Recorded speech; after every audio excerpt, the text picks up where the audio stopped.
இந்த மனித வாழ்க்கையில் எல்லா பரிமாணங்களையும், கஷ்டம், மன அழுத்தம், துன்பத்தையும், பல்வேறு தூற்றுதல்களையும் தாண்டி மனித வாழ்க்கையின் மகத்துவத்தை இந்த உலகிற்கு பறைசாற்றுவது இன்றியமையா தேவையாக இருக்கிறது. இந்த தை புத்தாண்டில் தைரியம், சந்தோஷம், அமைதி மற்றும் உற்சாகம் உங்களுக்கு உரித்தாக மாறட்டும். உங்கள் கனவுகள் நிஜமானதாக மாற, உடைந்த கனவுகளுக்கு புத்துயிர் புகட்ட முத்தமிழ் மாமன்றம் காத்து கொண்டிருக்கிறது. தரணியை தழைத்து செய்யும் தாய்மகள் பிறக்கும். எருதி உழைப்பிற்கும் நன்றி செலுத்தும் நல்மனம் கொண்ட தமிழர்களின் வாழ்வில் நலப்பல திரளட்டும், நன்மைகளே விளையட்டும். இந்நிகழ்விற்கு வருகிறத்திற்கும் அனைவருக்கும் இனிமையான வணக்கங்களை தெரிவித்துக் கொள்கிறேன். மற்றற்ற மகிழ்ச்சி அடைகிறேன். முத்தமிழின் பெருமைகளையும் கலைகளையும் உலகிற்கு பறைசாற்றும் விதமாக முத்தமிழின் பெருமைகளை எடுத்துயவும் எங்கள் தன்னம்பிக்கையின் சிகரம், சாதனை பெண்மணி, முத்தமிழ் மாவட்ட தலைவர் முனைவர் புனிதா பாண்டியராஜன் அவர்களை இந்நிகழ்விற்கு வருக வருக என இருகரம் கூப்பி வரவேற்கிறோம். திறமைகளை காட்ட காத்துக் கொண்டிருக்கக்கூடிய அனைத்து குழந்தைகளையும் அவர்களுடைய பெற்றோர்களையும் இருகரம் கூப்பி எங்களுடைய முத்தமிழ் மாவட்டம் வருக வருக என வரவேற்கிறது.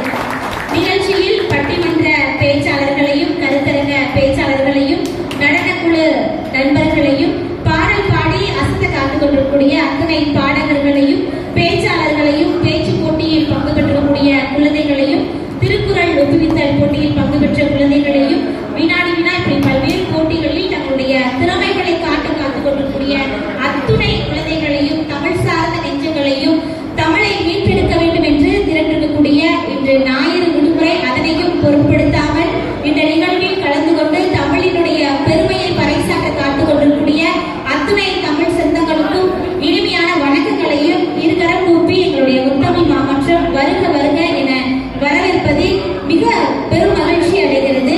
நிகழ்வின் முதல் நிகழ்வாக தமிழ்தாய் வாழ்த்து. அனைவரும் அமைதியாக எழுந்து நிற்போம். தமிழ்தாய் வாழ்த்திற்காக ஆசிரியை சத்தீஸ்வரி அவர்கள்.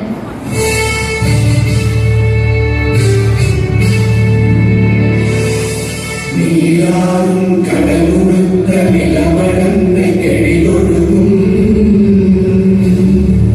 சீராடும் மகனமென திகழ்வரத கண்டமிழில் எக்கணமும் அதில் சிறந்த திராவிடனன் திருநாளும் தக்க சிறு திரை முதலும் தரித்தனரும் திலகமுமே அத்திலக வாசனை போல் அனைத்துலகும் இன்பமுற எத்திசையும் புகழ் மணக்க இருந்த பெரும் தமிழனங்கே தமிழனங்கே உன் சீரிழமை திரும்பியந்து செயல் மறந்து வாழ்த்துதுமே வாழ்த்துதுமே வாழ்த்துதுமே.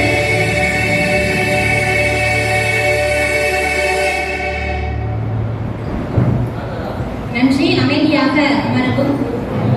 அடுத்த நிகழ்வாக இன்று மறக்கப்பட்டு மறைக்கப்பட்டு வரும் முத்தமிழின் முதன்மை கலையாம் பேச்சுக்களை அழகிய பட்டிமன்றமாக உங்கள் முன் எங்களுடைய பேச்சாளர்கள் உங்களுக்காக அற்புதமான ஒரு பட்டிமன்றத்தை நிகழ்த்த காத்துக் கொண்டிருக்கிறார்கள்.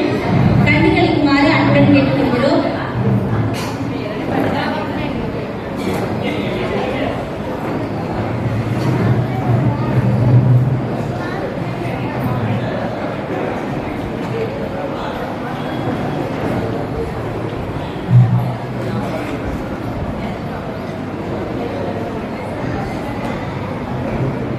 ராஜாண்ணே, ராஜாண்ணே கொஞ்சம் உள்ள வாங்க.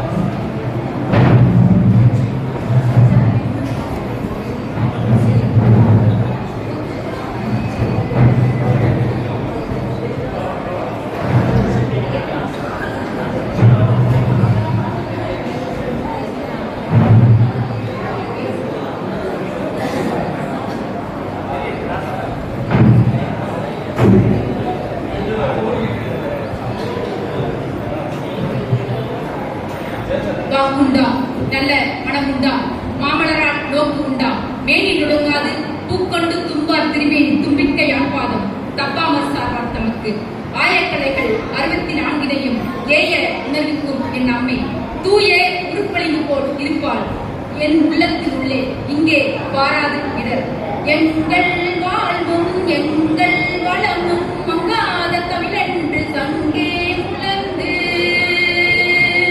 இங்குள்ள பகைவர் எங்கோ மறைந்தார் இங்குள்ள தமிழர்கள் ஒன்றாதல் கண்டு கொங்கு தமிழுக்கு இன்னல்கள் பிழைத்தார் சங்காரம் விசவென்று சங்கே உலர்ந்து.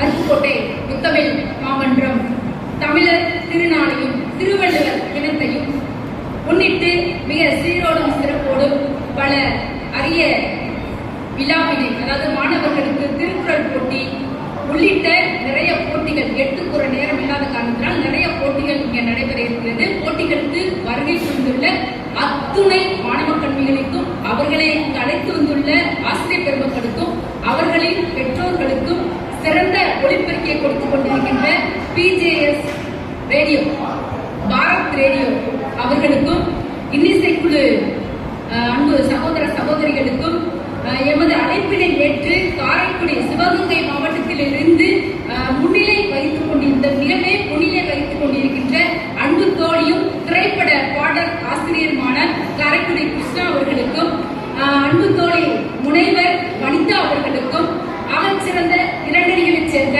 பேச்சாளர் பெருமக்களுக்கும் எமது பணிவான வணக்கத்தை கனிவோடு தெரிவித்துக் கொள்வதில் மட்டற்ற மகிழ்ச்சி அடைகின்றேன். இன்றைய தலைப்பு மகிழ்ச்சியான காலம். மனிதனுக்கு மகிழ்ச்சியான காலம் அந்த காலமா இந்த காலமா என்ற ஒரு தலைப்பு இல்லையா? மகிழ்ச்சி இருக்காட்டிக்கு மகிழ்ச்சி என்றால் என்ன? ஒரு மனிதன் வாழ வேண்டும் என்றால் என்ன தேவை? முதல்ல உணவு தேவை. தனி ஒருவனுக்கு உணவு இல்லை என்று ஜகத்தினை அழைத்திடுவோம் என்று சொன்னார் பாரதி. அடுத்து என்ன? உடை தேவை. ஆள்பாதி ஆதிப்பாதி என்று சொன்னார்கள். ஆனால் அந்த ஆடை அனைவருக்கும் எளிதாக கிடைத்திருக்கிறதா? இன்றைக்கு எப்படி இருக்கிறது? அந்த காலகட்டத்தில் எப்படி இருந்தது? அடுத்தபடியாக இருப்பிடம். முன்னாள் காலகட்டத்தில் அந்த நாம வசிக்கிற தூங்குவதற்கு இருக்கக்கூடிய அந்த நின்று செய்வதற்கு உண்டான அந்த இடம் எப்படி இருந்தது இல்லையா? சக்தி முக்கியம். மழை பெய்தால் எல்லா பாத்திரங்களும் வீட்டுல நம்ம சமையல் பாத்திரங்கள் டம்ளர் முதற்கொண்டு அனைத்தும் அங்கங்கே இருக்கும். அப்ப அந்த காலத்துல எப்படி இருந்தது? இப்ப எப்படி இருக்குது? நிம்மதியான தூக்கம் இருக்கலாம். நவீன வசதி என்னாச்சு? நவீன வசதிகள் என்று சொன்னோடனே உங்களது வேலையை காட்டிட்டீங்க. நவீன கருவிகள் இன்றைக்கு வந்துருச்சு. கைபேசி வந்துருச்சு, தொலைக்காட்சி வந்துருச்சு, அனைத்தும் இணையதளத்துல. பிள்ளைங்களுக்கு தாலாட்டே இல்லை, ஏபார் ஆப்பிள் அப்படியே தொட்டியில கட்டி வச்சிருக்காங்க. இப்படி நிறைய நவீன வசதிகள் இருந்த காரணத்தினால இன்றைக்கு மகிழ்ச்சி எப்படி இருக்குது? காலம் மாறிவிட்டது. ஆகையால தொண்டை பிடிக்குது கொஞ்சம்.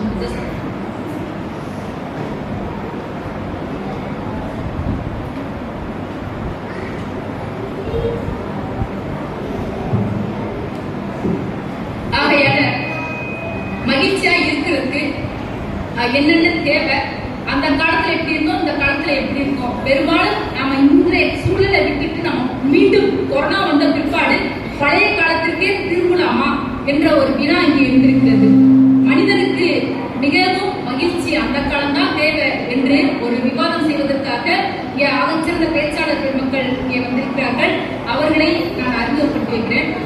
வாழ்வின் மகிழ்ச்சியான காலம் அந்த காலமே என்று பேசுவதற்காக மிக சிறந்த ஒரு பேராசிரியர், மிக சிறந்த ஒரு சொல்வளம் படைத்தவர், சிவகாசியில் இருந்து காளீஸ்வரி கல்லூரியின் தமிழ்துறை தலைவராக இங்கே வசிக்கக்கூடிய அன்பு தம்பி, எங்களது முத்தமிழ் மாவட்டத்தின் சிறந்த பேச்சாளர், தொலைக்காட்சி புகழ் முத்துசுந்தர பாரதி அவர்கள் இங்கே இருக்கிறார்கள்.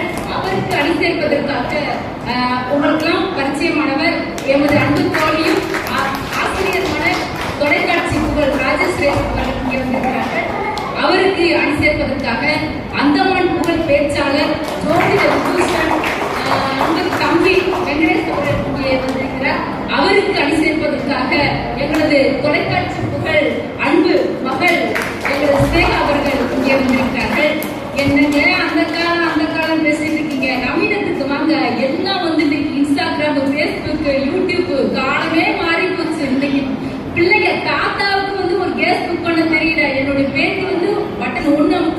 கேஸ் வந்திருந்த என்னங்க அந்த காலத்துக்கு வாங்க என்று பேசுவதற்காக மதுரையில் இருந்து ஆசிரியை கணிதத்துறை ஆசிரியை அன்பு தங்கை ரஞ்சிதா அவர்கள் இருந்திருக்கிறார்கள். அவருக்கு அடுத்தபடியாக நம்ம தொலைக்காட்சி புகழ் பேச்சாளர் சிவகாசியில கல்லூரி பேராசிரியராக இருக்கக்கூடியவர், முதன்மை மாவட்டத்தில் என்றைக்கும் மிக சிறந்த ஒரு பாடகராக இருக்கக்கூடியவர் பேராசிரியர் கணேஷ் பாபு அவர்கள் இங்கே வந்திருக்கிறார்கள். அவருக்கு அடுத்தபடியாக நமது மண்ணின் மைந்தி என்று சொல்லலாம், நமது முதன்மை மாவட்டத்தின் பாடகி என்று சொல்லலாம், சிறந்த அரசு பள்ளி ஆசிரியை சக்தீஸ்வரி அவர்கள், அந்தமான் புகழ் பாடகி என்ற பெருமைக்குரியவர், அவரே அன்போடு வந்திருக்கிறார்கள். அடுத்தபடியாக எமது உலக தமிழ்ச்சங்கத்தில் ஒரு மிக சிறந்த ஒரு கவிஞர் வைரமுத்து அவர்களின் கவிதையை படித்து எங்களெல்லாம் ஆச்சரியத்தில் ஆட்டிய அன்பு தம்பி அவர் குடும்பத்தோடு இங்கே வருவது கொண்டிருக்கிறது. அவரது குடும்பமே இலக்கியத்துக்காக பிறந்திருக்கு. எங்கே போனாலும் குடும்பத்தோட தான் வந்துருவாரு. இவங்களெல்லாம் உற்சாகப்படுத்தணும். ராஜா அவர்கள் இங்கே வந்திருக்கிறார்கள். உங்கள் அத்தனை சார்பாக அவர்களை வரவேற்று நேரடியாக நம்ம நிகழ்ச்சிக்குள்ள போகலாம். மகிழ்ச்சியான காலம் என்றைக்கும் அந்த காலம்தான் என்று பேசுவதற்காக அணி தலைவர் பேராசிரியர் அன்பு தம்பி முத்துசுந்தர பாரதி அன்போடு அழைக்கிறேன்.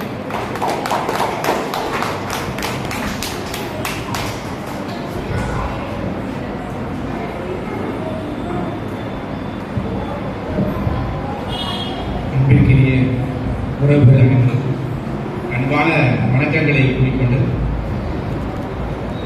தமிழ் தாயும் மறுபூர்வமாக தமிழுக்காக தன் வாழ்க்கை முழுவதையும் அர்ப்பணித்துக் கொண்டிருக்கிற எங்கள் அன்பிற்கினிய நடுவர் புனிதா பாண்டாரன் அம்மா அவர்களுக்கும், அந்த காலம்தான் மகிழ்ச்சியான காலம் என்று உண்மையை பேச வந்துள்ள எண்ணடியினருக்கும், கிளம்பி வர்றதுக்கே கஷ்டப்பட்டுட்டு அவ்வளவு காலப்பட்டு ரொம்ப துன்பத்துக்கு இடையில இங்க வந்து பொய் பேச வந்திருக்கிற எதிரணியினருக்கும், எங்களை பார்த்து ரசித்து அதே போல பல்வேறு போட்டிகளில் பங்கேற்று தங்கள் திறமைகளை வெளிப்பட்டு வந்திருக்கிற மாணவ செல்வங்களுக்கும், பெற்றோருக்கும், ஆசிரியர் பெருமக்களுக்கும் அனைவருக்கும் எனது வணக்கத்தையும் தமிழர் திருநாள் வாழ்த்துக்களையும் கூறிக்கொண்டு பட்டிமன்றத்துக்கு போகலாம் நினைக்கிறவர்களே. வருவர்களே, மகிழ்ச்சி அப்படிங்கிறது அந்த காலம் தான், அதை மாற்றுக்கிறதே இல்லை. இப்ப நம்ம எதுக்கு இந்த நிகழ்வு நடத்தியிருக்கோம்? பொங்கல் திருவிழா முன்னிட்டு இந்த பொங்கலே வச்சுக்கிடுவோமே. அந்த காலத்துல எப்படி இருந்துச்சு, இன்னைக்கு எப்படி இருக்கு? அந்த காலத்துல குடும்பத்தோட கொண்டாடுவோம். இன்னைக்கு எல்லாரும் ஊர்ல இருக்கவங்க எல்லாரும் சேர்ந்து குடும்பமா இங்க கொண்டாடுறோம். நம்ம கொண்டாடுறவர்களே, பொதுப்படையா பார்த்தோம்னா அன்னைக்கு பொங்கல் அப்படின்னாலே ஒரு வாரத்துக்கு முன்னாடி ஒரு களை கட்டிடும். வீட்டுல வெள்ளை அடிக்கிறது என்ன, வருஷம் வெள்ளை அடிக்கும். வீட்டுல வெள்ளை அடிக்கிறது என்ன, சொந்த பந்தங்க வீட்டுக்கு வர்றது என்ன, அதிகாலையில 4:30 மணிக்கு, அதிகாலையில என்னைக்கான இருந்துட்டாங்க அவங்க, அதிகாலையில 4:30 மணிக்கு, ஆமா நடுவர்களே, 4:30 மணிக்கு எந்திரிச்சு 6 மணிக்கு சூரியன் உதயத்துக்கு முன்னாடி பொங்கல் வச்சு இறக்கும். பொங்கல் வச்சு இறக்கும் போது அழகா புலவை போடுவாங்க. அப்படி போட்டோம்னா அங்க அந்த மகிழ்ச்சி கிடைக்கும். பிள்ளைகளுக்கு பொண்ணு போட தெரியாது. நிறைய பொங்கல் வச்சிருக்கோம் நாங்க அந்த காலம்ல, அதனால நிறைய பொங்கல் வச்சிருக்கோம். நான் சொன்ன சக்கரை பொங்கல் பண்றாங்க, யாருக்கும் பொங்கல் வச்சு எங்களுக்கு பழக்கம் இல்லை. இவங்களுக்கான எங்களுக்கு சக்கரை பொங்கல் வச்சுதான் பழக்கம் இருக்கிறது. பொங்கலோ பொங்கல் அப்படி கத்திக்கிட்டு அப்படி பொங்கல் இறக்கும் போது ஒரு மகிழ்ச்சி வந்துடுவாங்க. இந்த காலத்து பொங்கல் எப்படி இருக்கு தெரியுமா? குக்கர்ல வச்சிடறாங்க, எல்லாத்தையும் கூட கலந்துறாங்க. அரிசி வெள்ளை இதெல்லாம் போட்டுறாங்க, போட்டு வந்து டிவி உட்காந்து பாக்குறது. அந்த நம்ம ஒரு அம்மா வரும், ஹாய் மச்சான் எப்படி இருக்கீங்க? எனக்கு தமிழ் கொஞ்சம் கொஞ்சம் தெரியும், இருந்தாலும் பொங்கல் எனக்கு ரொம்ப பிடிக்கும், வாழ்த்துக்கள் அப்படிங்கும். அதை பார்த்து ஆன உட்கார்ந்து இருக்க வேண்டியது. அதுக்குள்ள பொங்கல் தீஞ்சு போயிடுவாங்க. தீஞ்சு போன பொங்கல் எடுத்துட்டு ஆளுக்கு கொஞ்சம் கொடுத்து இதுதான் நீங்க ஒரு விதி தீர்ந்து உட்கார்ந்து வேண்டியவர்களே. முடியல, அதான் இந்த காலம். அன்னைக்கு எல்லாம் ஒண்ணு கூடி சந்தோஷமா மகிழ்ச்சியா அந்த குடும்பமே சேர்ந்து உறவினர்கள்லாம் சேர்ந்து கொண்டாடினவர்களே. அடுத்து அந்த காலத்துல பாத்தீங்கன்னா நாங்க எங்களுக்கு சைக்கிள் டயர் பாத்தீங்களே, அதுதான் எங்களுக்கு BMW கார். இன்னைக்குள்ள பிள்ளைங்களுக்கு 10,000 ரூபாய்க்கு பெரிய விளையாட்டு பொம்மை வாங்கி கொடுத்தாலும் மனசு ஒத்துக்க மாட்டேங்குது. 2 நாளா உடச்சு போட்டு அடுத்தது கேட்குங்க. நாங்க அந்த சைக்கிள் டயர் எடுத்துக்கிட்டு வெயிலோடு விளையாடி வெயிலோடு முறமாடி வெயிலோடு மல்லு கட்டி ஆட்டம் போட்டோமே நண்டூரும் நரியூரும் கருவேலங்காட்டோரும் தட்டான சுத்தி சுத்தி வட்டம் போட்டோமே.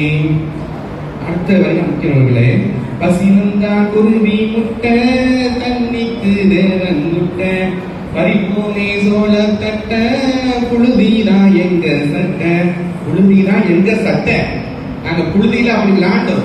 இன்னைக்கு யார் புழுதியில விளையாடுறாங்க?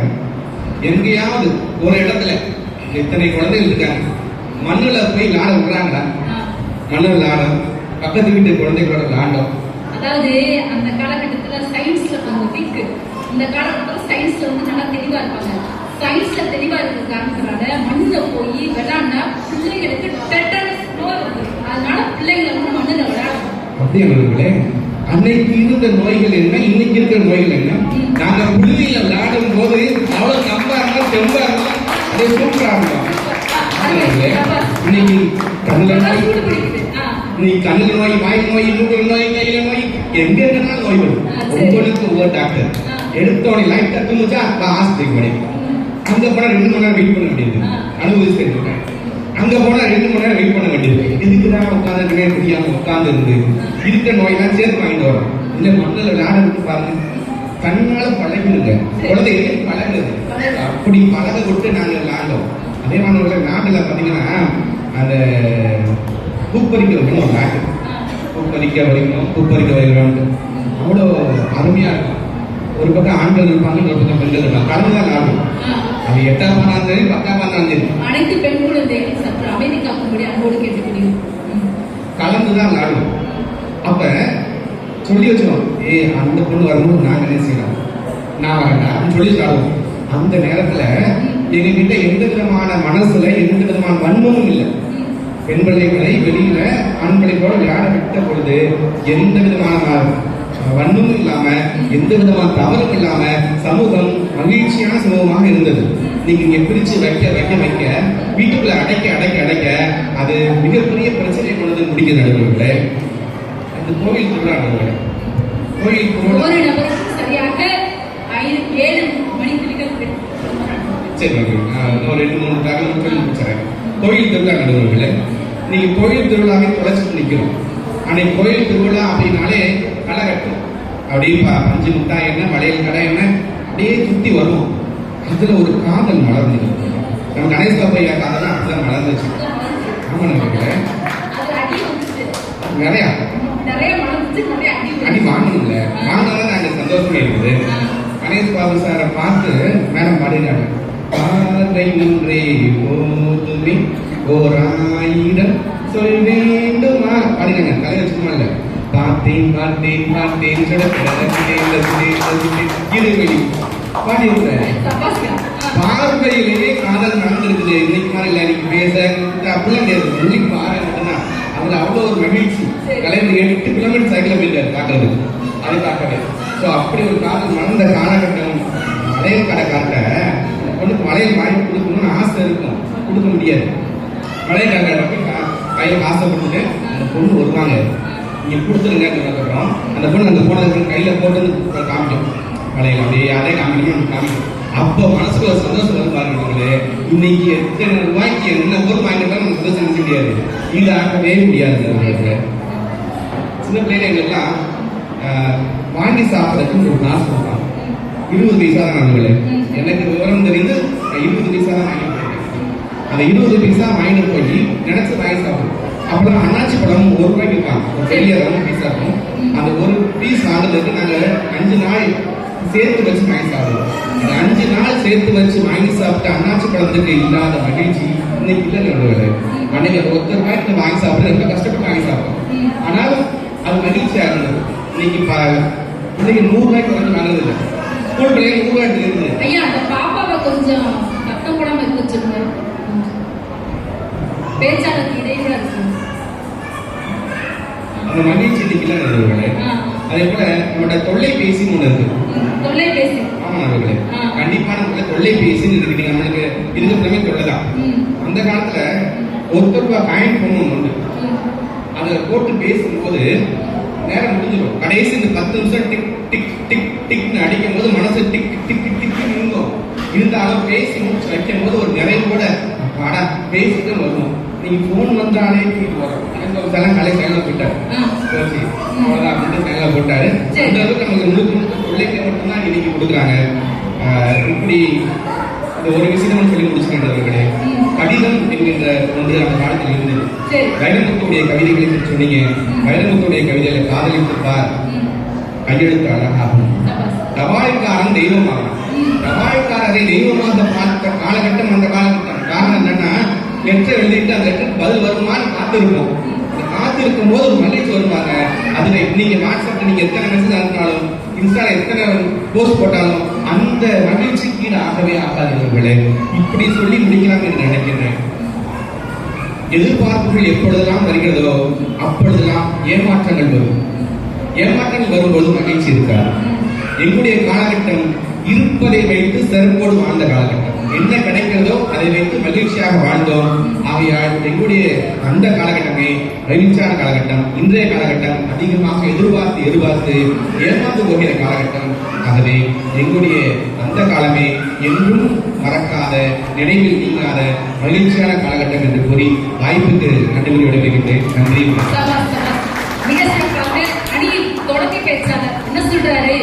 காதல் அந்த காலகட்டத்துல ஒரு கண்ணாடி வளையல் வாங்கி கொடுத்தாலே மகிழ்ச்சி இருக்கும். இன்னைக்கு காதலிக்கு எவ்வளவு செலவு பண்ணி வாங்கி கொடுத்தாலும், எவ்வளவு ரூபாய் சம்பளம் வாங்கினாலும் அந்த மகிழ்ச்சி திருப்தியாக இல்லை என்று ஒரு கதை பதிவிட்டிருக்காரு.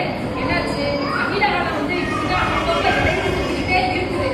அடுத்து என்ன சொன்னாங்கன்னா, ஒரு செய்தியை வந்து சிந்திக்கக்கூடிய ஒரு செய்தி. இன்றைக்கெல்லாம் பாத்தீங்கன்னா தனித்தனி பள்ளி, ஆண் பிள்ளைகளுக்கு ஒரு தனி பள்ளி, பெண் வாழ்க்கையா. ஆண் பிள்ளைகளுக்கு ஆண் பிள்ளைகளுக்கு ஒரு தனி பள்ளி, பெண் பிள்ளைகளுக்கு ஒரு தனி பள்ளி. அதாவது நம்மளை பிரித்து வைத்துக் கொண்டிருக்கிறோம். சமூகமாக அவங்களை வந்து ஒரு வெளிப்படை தன்மை இல்லாமல் மனதிற்குள் ஏதோ ஒரு இடையூறு ஏற்படும் வகையில பிரித்து வைத்திருக்கிறோம். அவங்களை வந்து சோசியலா பழக விடுங்க, சோசியலா படிக்க விடுங்க என்று. நம்ம காலகட்டத்தில் எப்படி இருந்தது? இருப்பாளரும் ஒன்றாக படித்தோம். அப்ப நல்லா இருந்தது, புரிதல் இருந்தது. இன்றைக்கு தனித்தனியாக பிரித்து வைக்கின்ற காரணத்தினால் பல்வேறு பிரச்சனைகள் எழுகிறது. அப்ப அது மகிழ்ச்சி இல்லை என்ற ஒரு கருத்து. அந்த காலத்துல அது சொல்றாரு, இந்த காலத்துல அது இல்லைன்னு சொல்றாரு. இதுக்கு பதில் சொல்லணும். அதுக்கு முன்னாடி மிக சிறந்த ஒரு கருத்தினை வழங்கிட்ட அன்பு தம்பி பாரதிக்கு அனைவர் சார்பாக ஒரு உற்சாகமான கரவணி அனுபவம் கேட்டுக்கொண்டு, இந்த பக்கம் என்னென்ன எப்ப பார்த்தாலும் அந்த காலம் சொல்லிட்டு காலையில பட்டிமன்றம், நேற்று அமெரிக்கால போய் ஒரு பட்டிமன்றம் பேசுறீங்க, இன்னைக்கு இலங்கையில போய் ஒரு பட்டிமன்றம் பேசுறீங்க. நாளுக்கு நாள் வந்து உங்களுடைய நிகழ்ச்சி வந்து பெருகிக்கொண்டே போகுது. இல்ல கல்லூரியில பேராசிரியரா இருக்கீங்க, வீட்டுல வந்து மாவாட்டுறீங்க, மாவு விற்க போறீங்க, பல்வேறு வேலைகளை செய்து கொண்டிருக்கிறீங்க. அனைத்தும் எங்களோட நவீன கருவிகளால் தானே. அப்ப இதன் மூலம் நிறைய சம்பாதிக்கிறீங்க. அப்ப இந்த மகிழ்ச்சி வந்து நவீனத்தினால தானே, இந்த காலகட்டத்தினால தானே என்று பேசுவதற்காக அன்பு தங்கை ரஞ்சிதா அவர்களை அன்போடு அனுப்புகிறேன்.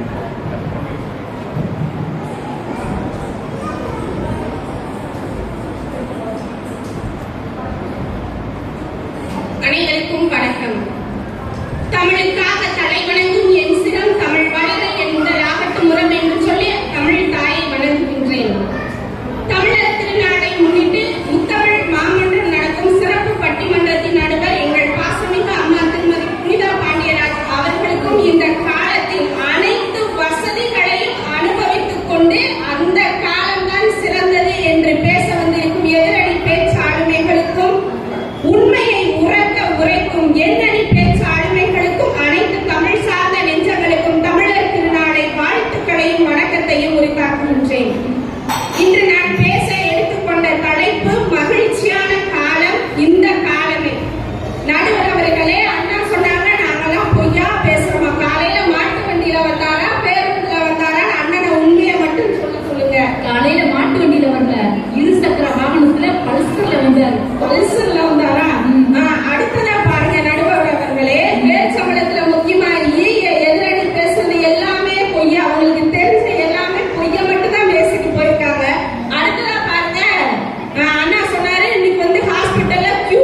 இல்லாத போது அஸ்வமேத யாகம் நடத்தணும். அஸ்வமேத யாகம் நடத்த வேண்டும் என்றால் பக்கத்துல ராஜா பக்கத்துல வாழ்க்கை துணை இருக்கணும். அப்ப சீதாதேவி இல்ல. சீதாதேவி இல்லைன்னா என்ன? சீதாதேவி மாதிரி ஒரு உருவத்தை பிரதிஷ்டை செய்து அதற்கு பிற்பாடு அஸ்வமேத யாகம் நடத்தினார்கள். அப்ப அந்த காலம் ஒரு உதாரணமாக இருந்தது. இப்போ நான் அப்படியே அப்டேட் பண்ணி கொண்டு வந்து அவ்வளவுதான் நடுவர் அவர்களே. அதுக்கு இதுக்குரிய வித்தியாசம். அடுத்ததா பாருங்க, நம்முடைய பாட்டி தாத்தா மார்கள் எல்லாம் என்ன சொல்லுவாங்க அப்படின்னா, நாங்களாம் அந்த காலத்துல 6 பிள்ளை 12 பிள்ளைகளை பெற்று கால் வைத்து கஞ்சியோ அரை வைத்து கூட குடிச்சு சந்தோஷமா இருந்தோம். ஆனா இந்த காலத்துல 2 பிள்ளையை பெற்று வளர்க்க முடியல அப்படின்னு சொல்லி பல பேர் சொல்லியிருப்பாங்க. நம்ம பலரும் கேள்விப்பட்டிருப்போம். அந்த காலத்துல பாருங்க, அரை வைத்து கஞ்சியோ கால் வைத்து கூட குடித்ததில் வறுமை இருந்தது, வயிறு நிறையவில்லை. சந்தோஷப்படுவதை போன்ற தன்னைத்தானே ஏமாற்றிக் கொண்டுதான் அந்த காலத்தில் வாழ்ந்தார்கள். ஆனால் இன்றைக்கு தனக்கு பிடித்ததை செய்து தனக்கு பிடித்ததை உண்டு, நாம் இருவர் நமக்கு இருவர், நாம் இருவர் நமக்கு ஒருவர் என்ற நிலையும் மாறி நாமே குழந்தைகள், நமக்கு எதற்கு குழந்தைகள் என்று மகிழ்ச்சியான வாழ்க்கையை வாழ்கிறார்களே, அது இந்த காலத்தில் தானே இருக்கிறது நடுவர் அவர்களே. அந்த காலத்துல எல்லாம் பாருங்க, பெண் என்றாலே பேயுறக்கும் என்பதையா ஊரு, பெண்ணை ஒரு மனுஷி என்று மதிப்பதுதான் யாரு? அடுப்பூதும் பெண்ணிற்கு படிப்பதற்கு, அடுத்தவன் வீட்டுக்கு போறவதானே உனக்கு எதுக்கு படிப்புன்னு சொல்லி பெண்களை மட்டும் தட்டி வச்சார்கள்.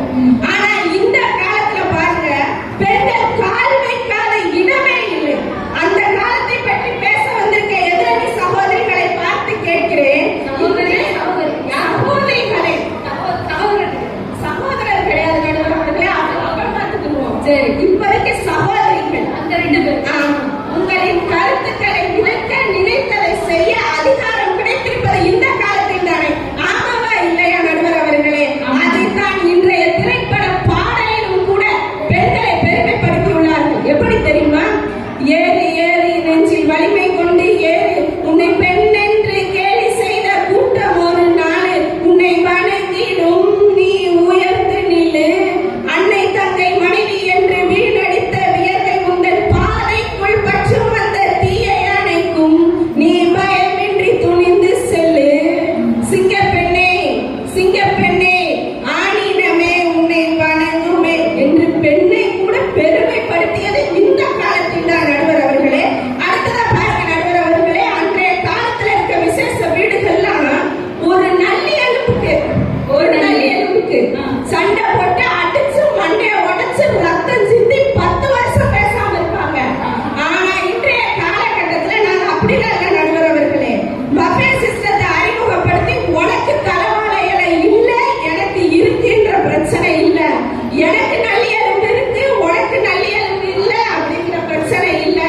உனக்கு என்ன வேணுமோ, எது வேணுமோ, எவ்வளவு வேணுமோ போட்டுக்கோ சாப்பிட்டுக்கோ அப்படின்னு மீதி இருக்க உணவையும் உற்றார் உறவினர்களுக்கும் ஆசிரமங்களுக்கும் சாலையோரத்தில் வசிக்கக்கூடிய முதியோர்களுக்கும் உணவு வழங்கி பகுத்துண்டு பல்லுயிர் ஓம்புதல் என்று கிடைத்ததை பகுத்து கொடுத்து தானம் உண்டு பல உயிர்களையும் காப்பாற்றி அறத்தோடு வாழ்வது இந்த காலத்தில் தானே நடுவர் அவர்களே. அடுத்ததாக இறுதியாக நிலாவை காட்டி சோறூட்டியது அந்த காலம், நிலாவில் மனிதன் கால் ஊன்றியது இந்த காலம். சோறு கண்ட இடம் சொர்க்கமாய் இருந்தது அந்த காலம், வைஃபை கண்ட இடம் சொர்க்கமாய் இருக்கின்றது இந்த காலம். காதலியிடம் காதலை சொல்ல பயந்த இதயம் முரளி வாழ்ந்தது அந்த காலம். பாய் பெஸ்டி கேர்ள் பெஸ்டின்னு சந்தோஷமா வாழ்றது தாங்க இந்த காலம். ஆக மகிழ்ச்சி நிறைந்திருப்பது இந்த காலத்தில் தான், இந்த காலத்தில் தான், இந்த காலத்தில் தான் என்று என் வாதத்தை உறுதி செய்து நல்லதொரு வாய்ப்பிற்கு நன்றி பாராட்டி விடைபெறுகிறேன். இந்த அருமையான ஒரு பேச்சு. அன்பு சகோதரிக்கு வாழ்த்துக்களை பாராட்டுகள். என்ன கேட்கிறாங்க, இன்னைக்கு பெண்ணுக்கு அவங்கள பார்த்து கேட்டாங்க, சகோதரி பார்த்து கேட்டாங்க, பெண் சுதந்திரம் இருக்கா இல்லையா? அதாவது இன்றைக்குதான் வெளியில பெண்கள் ஆண்களை விட ஒரு படி மேலாக சாதிக்கிறார்கள். அப்ப இந்த சிங்கப்பெண்ணுக்கு காரணம் யாரு? இந்த காலம் தானே. அந்த காலத்துல யாராவது சிங்கப்பெண்ணாக இருந்தார்களா என்ற ஒரு வினாவை எழுப்பியிருக்கிறார். இதற்கு பதில் சொல்லணும். பதில் சொல்ல வேண்டும் என்றால் அந்த காலத்து பெண்ணா